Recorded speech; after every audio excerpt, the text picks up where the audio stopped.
called sediments. Let's summarize what you've learned about sedimentary rocks. Rocks like the ones you see here are formed by tiny particles called sediments. Some sediments are tiny particles of rocks and minerals.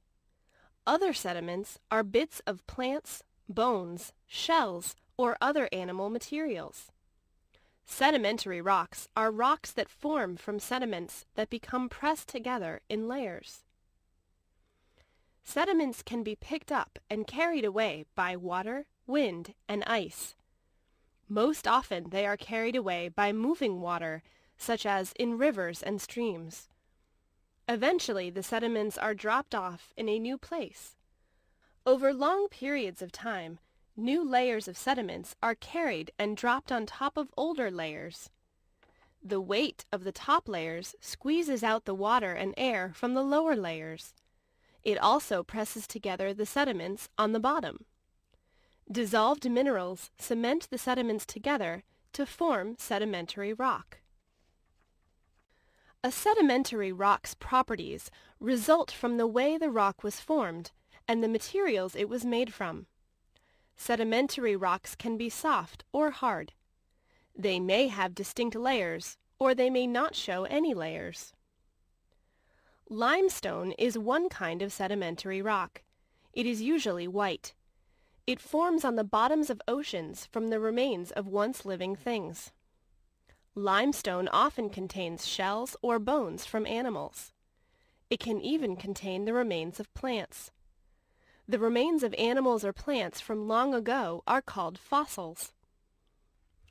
Sandstone is made when bits of sand become cemented together. It is made mostly of quartz. Sandstone that formed in water may have layers that look like ripples.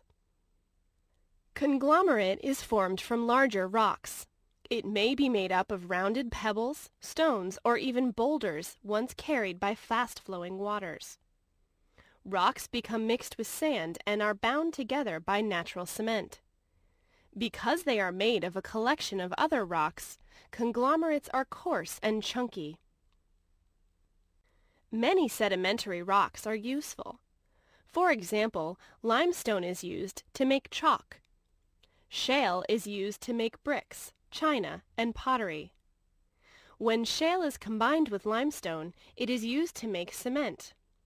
Bituminous coal, or soft coal, formed over millions of years when dead plants were buried in ancient swamps and forests. When we burn coal, the energy stored in those ancient plants gives us energy today. Some sedimentary rocks help us to piece together Earth's history. Fossils in sedimentary rocks can show us what the living things of the past looked like.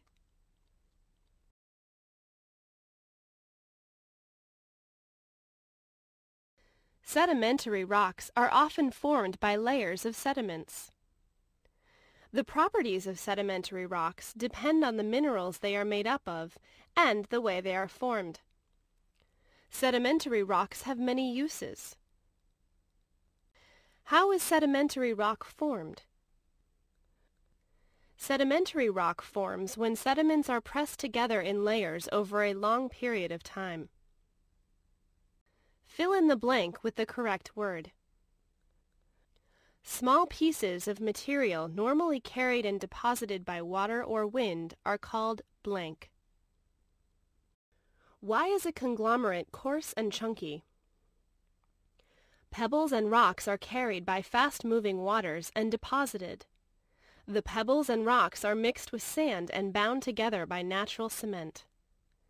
The resulting rock is chunky and coarse because of the large and differently sized rocks within it. What could you infer if you found the fossil of a fish in a layer of sedimentary rock in the desert? You could infer that a very long time ago, that land was covered by water. We can get energy from a kind of sedimentary rock called blank. A. Shale. Research a famous fossil. Describe the kind of rock in which it was found. What can scientists find out about Earth's past from this fossil?